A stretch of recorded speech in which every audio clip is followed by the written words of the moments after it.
Hey everybody, Gromers here with some more DCS action, and in this video I have a little bit of a co-op mission as well as some combined arms. I recently played some co-op missions with a friend who I convinced to try DCS, just a little air-to-ground fun, nothing super serious, but I figured it would be nice to show off a co-op mission in a video, and this also gives me an opportunity to show a few elements of the combined arms module of DCS.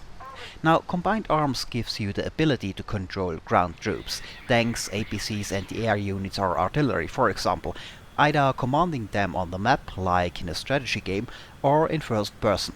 Of course, DCS is a flight simulator, not a battle simulator, like Armor for example, so ground forces when you use them yourself are not very complex, and of course the terrain close up is not that pretty. Though that is not something that bothers me much, and the new Nevada map of course also looks a lot better as it is newer. But in any case, I think Combined Arms is a great module for co-op missions that can really add to the experience and just gives you a lot more options for cool mission designs. Close air support or escorting a convoy, for example, is just a lot cooler when the ground units are also controlled by a player. And players can also take the role of game masters, for example, which also has some potential. I may be making a more detailed video about some of the options you have in Combined Arms, but in this video I just want to show this little co-op mission and some basics of it. Now, the scenario of the mission is pretty simple. As I have said, we were just playing for fun. It is a continuation of the mission I had in my Su-25T video. In that Su-25 mission, one had to stop an enemy attack on the Kobuleti airbase. This co-op mission takes place after this attack is repelled, and now you have to start a counter-attack. Here is the situation. Enemy forces are holding two villages to the north, blocking the route further north, and we have to break through the defenses of the first village, and then with reinforcements arriving cross the second river and capture the second village, securing a bridgehead on the other side of this river. The first village is only defended by a delaying force with lighter units. The second one also has heavier units like main battle tanks, and this is pretty much the objective that has to be achieved in this mission. The villages can only be captured with ground forces, of course. And in order to do so, we initially have only a small group of light units, 3 BRDM scout cars and Su-23 Shilka and the aircraft tanks. Much too weak a force to break through the enemy defenses, even though they have only light units in the first village too, so we have to send them out first using our aircraft. After capturing the first village, we get access to reinforcements in form of T-72 tanks and can move on to the heavier defended second village. So let's hop in the mission. As I have said, at first we only have a very small amount of friendly ground troops, 3 scout cars and 2 or 3 Shilkas. The force defending the village have a mix of Humvees and different APCs, but a lot of them are equipped with TOW anti-tank missiles and capable of taking out our ground units at long range before they are in range, so we keep our units out of sight for now while we search for targets and send the defenders out. After all, if we lose our ground units, the mission is lost as we need them to capture the village. Call sign Voodoo 30 and Voodoo 29. I'm flying the standard Su-25 and my wingman flies the more modern Su-25T that is free in DCS World, but to make things a little bit more interesting we don't use laser-guided missiles, just unguided munitions, rockets and bombs. In this attack we carry mostly S8 80mm rockets with combined heat and fragmentation warheads. Now, since we are two planes attacking the same target area, it is important to attack a little bit coordinated one after another and daisy chain the attacks. So I keep an eye on the target area until I see my wing doing his attack run, and then as he egresses the area after his attack on the area, I go in for my attack run. The reason is of course obviously to not get in each other's way, though again this mission is just for fun and we are not taking this too serious, and there may be a bit of an example later on of what can happen if you aren't careful about who is attacking what. But it is also useful to locate enemy ground troops. As they give their position away firing on one plane, the second one can roll in on it and attack them while they are focused on the other plane. Since the enemy ground troops are spread out over the village and have an effective camo scheme, they are often a little hard to locate from higher altitude. Them giving their position away when they fire is generally the best way to pinpoint their position quickly. But one of the main targets we need to take out are the enemy TOW Humvees, and they of course won't fire on aircraft as they don't have a machine gun. But taking the units with 50 cal machine guns out is useful too, since they are a threat to our aircraft, and once taken out we can fly lower and more aggressive, making locating other ground units easier. And 50 caliber machine guns can also destroy our scout cars, so we need to take them out of the picture as well. Now, in this run I also initially start a run on a unit that fired a 50 cal machine gun after my wingman. I fire 2 salvos of S-8 rockets on it, and I'm pretty sure that takes care of it, but as I pull out from the attack I can spot some more units in front of me, armored personnel carriers and a bunch of Humvees with tow launchers on it. Around the area with the large oil tanks, and those tow-equipped vehicles are our primary targets. So I inform my wingman of the approximate location of those units so he can focus his effort on that area as well. Though not on this run, as he was already doing a run on a different target, and as I see him fly over the village and clear the target area, I turn around for my attack run. It seems we have taken out most of the anti-aircraft threats by now, as I did not see any tracers coming up as my wingman passes this time, which means I can be a bit more aggressive. The air defense in this area was not that dangerous to begin with, but even a 50 cal can take you down if it hits the right spot, cut a few hydraulic lines or destroy some avionics, or simply hits you often enough, so you don't want to play easy target for them if you can avoid it. In any case, I line up the tow units I spotted earlier and attack with my S-8 rocket bots. I fire a few salvos on the enemy units as they cross my sight, and then climb out of the area, and behind me my wingman is coming in for his attack run. Now with those 2 runs I figure we have taken out everything in this open wide area, and after coming around for my next attack I search and attack for a AAV armored personnel carrier I saw earlier. Pulling out from that attack though, I can again see some more tow units a bit to the east of the ones we just attacked, so we have to do some more attack runs on these too. So we fly a few more attack runs, shooting up everything we can see in this village, and in my next attack run I run out of the S-8 rockets and I'm down to the smaller S-5 50mm rockets I carried in the bots in the inner pylons, which are not very effective, inaccurate with a small warhead. Now, when I run out of those rockets too after a few more attacks, we are pretty confident that there is nothing left in this village and we can just roll into it with our few ground forces and declare victory.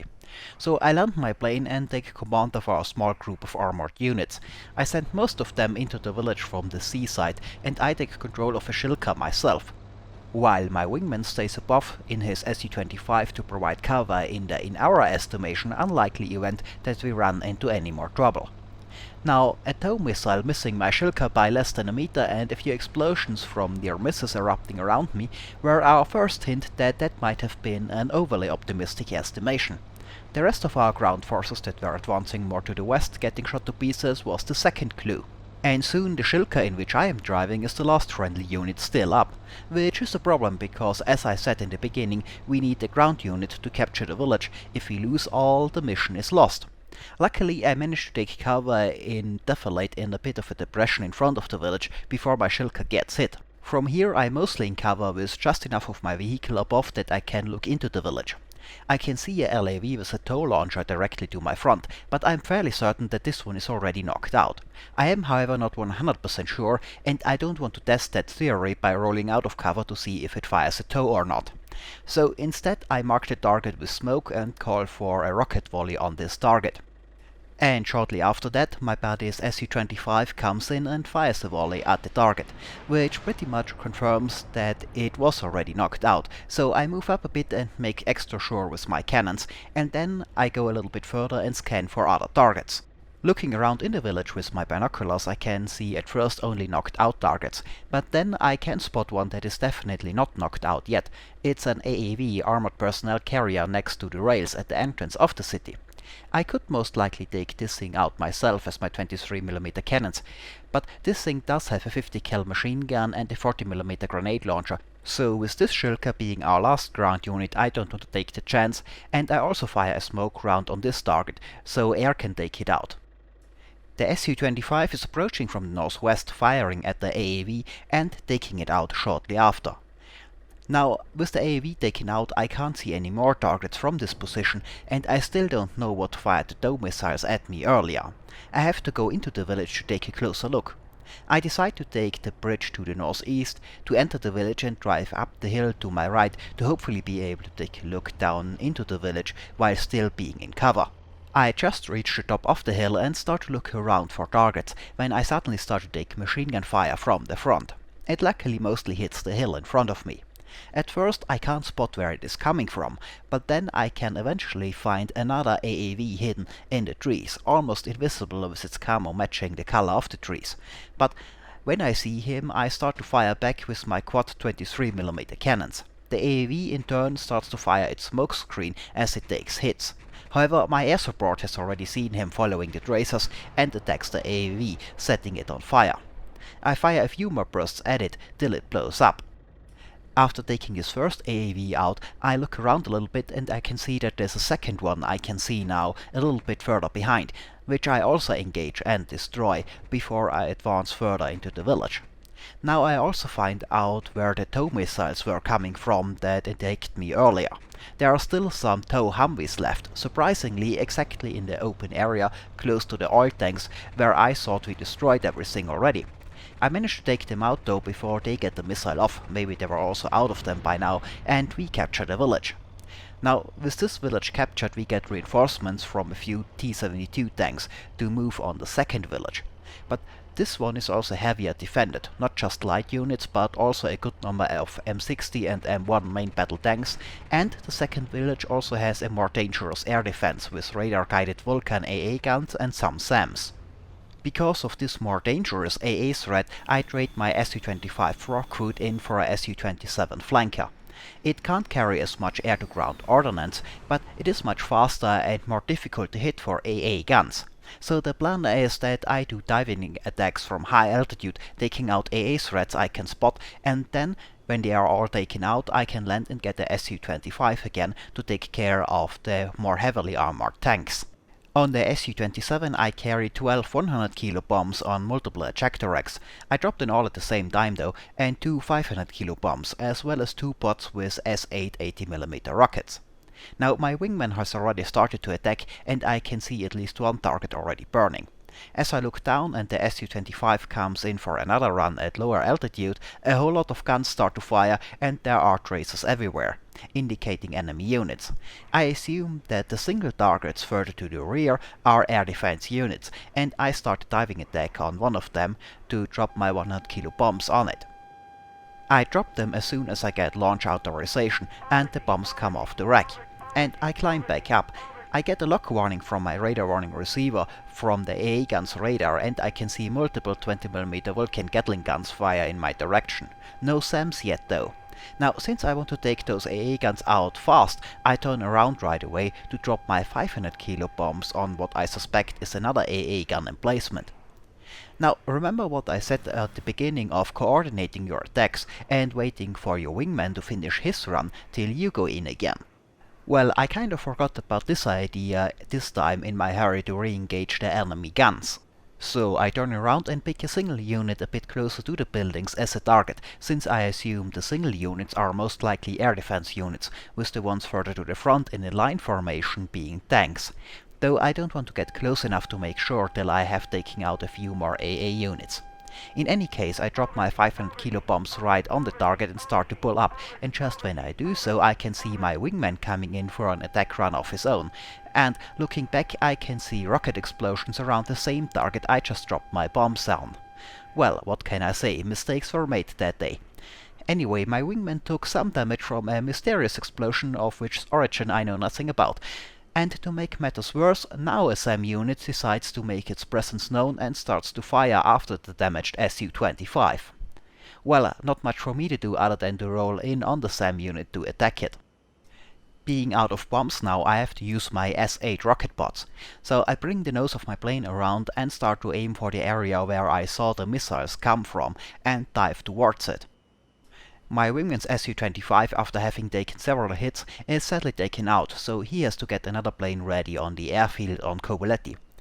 As I get closer to the point I saw the SAMs launch from, I start to fire a few salvos. The SAM unit apparently does not like that very much, and I almost take a hit from the SAM myself in the attack run. But it just misses, and then pulling up after the attack and looking back, I can see a few secondary explosions in the target area. It seems I took the SAM launcher out. Now this one is taken out, but there are still a few more anti-air units in the area, especially Vulcan 20mm Gatling guns, so I use up the rest of my S8 80mm rockets to engage suspected anti-air units. With the Su-27's air-to-ground ordnance being limited though, I ran out pretty quickly. After all, I just have 2 S8 bots, while on the Su-25 I had 6 of them plus the S5 rocket bots. So I have to return to the airfield to rearm pretty soon afterwards.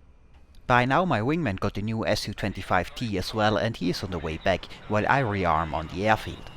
Since there are still a few anti-air units in the target area, I take the Su-27 out one more time after rearming and engage a few more suspected AA units. After that though, the anti-air fire pretty much stops, with the exception of some 50 caliber fire from tanks, so when I run out of ammo again on the Su-27 I go back and get into a Su-25 again. This time though I don't carry rocket bots, since the targets in this case are heavier M60 and in some cases even M1 tanks.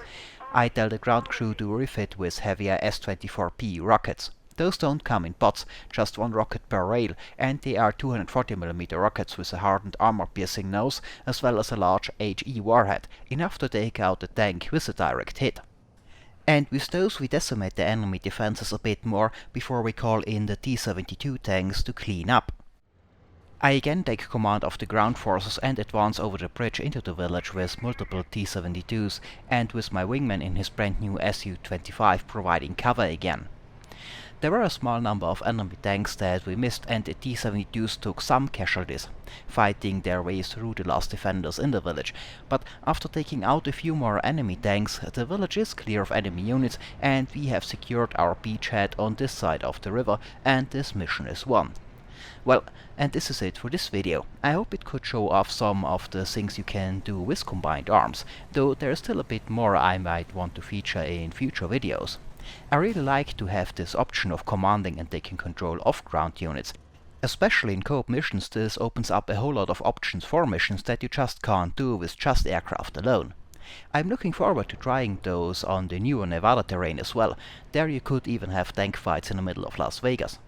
Well, and this is it for this video. As always, I hope it was entertaining, thanks for watching, and maybe I'll see you next time.